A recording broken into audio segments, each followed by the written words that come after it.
মৃত্যুর আগে 3টি কাজ করে যেতে পারলে মৃত্যুর পরও মানুষের আমল নামায় তার হিসাব সওয়াবের অ্যাকাউন্টে সওয়াব যোগ হতে থাকে। 3টি আমল নবী করিম সাল্লাল্লাহু আলাইহি ওয়াসাল্লাম বলেছেন, ইদা মাতাল ইনসান, মানুষ যখন মারা যায়, ইনকাতা আনহু আমালুহু, তার সমস্ত আমলের দুয়ার বন্ধ হয়ে যায়, ইল্লা মিন সালাস, তবে 3টা আমলের দুয়ার মানুষ মারা গেলেও বন্ধ হয় না। নাম্বার 1, কোনো মানুষ যখন মারা যায়, যদি সে কোনো উপকারী ইলিম রেখে যেতে পারে, উপকারী জ্ঞান রেখে যেতে পারে, একজন মানুষকে কোনো একটা কিছু আপনি শেখালেন, কাউকে শিখতে সহযোগিতা করলেন, উদ্যোগী হলেন, তাকে শিক্ষা দিলেন, জ্ঞান দিলেন, সে আপনার শিক্ষা থেকে শিক্ষিত হয়ে, আপনার এলম থেকে উপকৃত হয়ে সে তার জীবনকে আলোকিত করলো, অন্যদেরকে আলোকিত করলো, তো এই ধারা যতদিন চলতে থাকবে আপনি এটার প্রতিষ্ঠাতা এবং ফাউন্ডার হিসাবে আপনার আমলনামা আল্লাহ তাআলা সওয়াব দিতে থাকবেন। এটি গুরুত্বপূর্ণ একটা পয়েন্ট।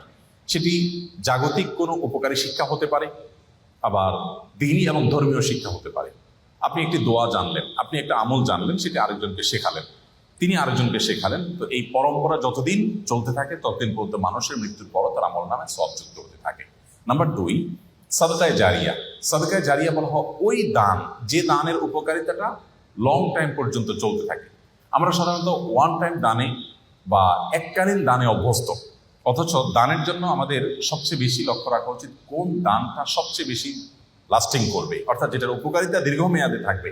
ধরুন আপনি একজন গরিবকে 200 টাকা দিয়ে দিলেন, 500 টাকা দিয়ে দিলেন, এর চেয়ে উত্তম তার জন্য এমন একটা ব্যবস্থা করে দিন যে সেখান থেকে দীর্ঘমেয়াদে তার উপকারিতা সে পেতে থাকবে। আপনি একটা বৃক্ষরোপণ করলেন, বৃক্ষরোপণ করা সেটা আপনার নিজের বাড়ির ছাদে হতে পারে, আপনার ব্যালকনিতে, বারান্দায় হতে পারে, আপনি একটা গাছ লাগালেন, একেবারেই জাগতিক একটা বিষয়। এই গাছের অক্সিজেন আপনি ভোগ করবেন, এর ফল ফসল আপনি ভোগ করবেন, বাট আপনি নিয়তটা যদি এটা করেন, নবী করিম সাল্লাল্লাহু আলাইহি সাল্লাম সাদকায়ে জারিয়া হিসেবে গাছ লাগাতে বলেছেন। তিনি বলেছেন, মা মিন মুসলিমিন ইয়াগরিসু গারসান আও ইয়াজরাউ যারআ, কোনো মুসলমান যদি কোনো গাছ লাগায়, কোনো ফসল করে, এবং সেখান থেকে যদি কোনো পশু পাখি খায়, কোনো মানুষ খায়, কোনো পোকামাকড় খায়, কোনো কীট পতঙ্গ খায়, তাহলে তার সওয়াব পাবে।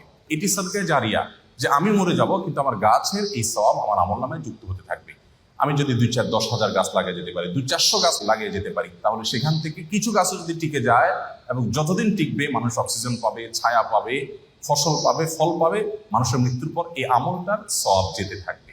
তো এই সাদকায়ে জারিয়া, আমি একটা মসজিদ করলাম, একটা মাদ্রাসা করলাম, একটা স্কুল করে দিলাম, আমি একটা হাসপাতাল করে দিলাম, অথবা এত বড় লেভেলে করতে পারছি না, আমি যতটুকু পারি ততটুকু করলাম, তো এটা আমার মৃত্যু পরবর্তী জীবনে অনেক বেশি উপকার আনবে।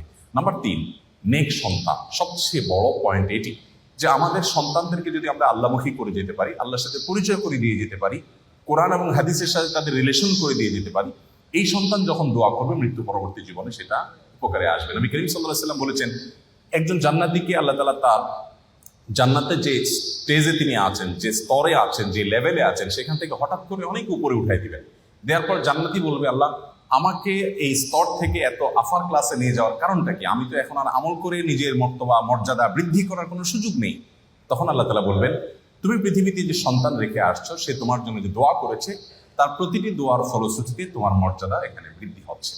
এই জন্য মানুষের নেক সন্তান বা সুসন্তান রেখে যেতে পারলে, তারা যদি মা বাবার জন্য দোয়া করে, সেটা অনেক বেশি উপকার আসে। আমরা আজকাল আমাদের মৃত আত্মীয় স্বজনের জন্য অন্যদের কাছে দোয়া চাই। অন্যদের কাছে দোয়া চাওয়া নিষেধ নয়, সেটা চাওয়া যেতে পারে, কিন্তু সবচেয়ে বড় কথা হলো সন্তান এবং পরিবারের সদস্যরা তারা দোয়া করবেন, এবং তাদের দোয়াতে যে নিষ্ঠা থাকবে, তাদের দোয়াতে যে ঐকান্তিকতা থাকবে, যে আন্তরিকতা থাকবে, সেটি অন্য 10 জনের দোয়াতে কখনোই আসবে না।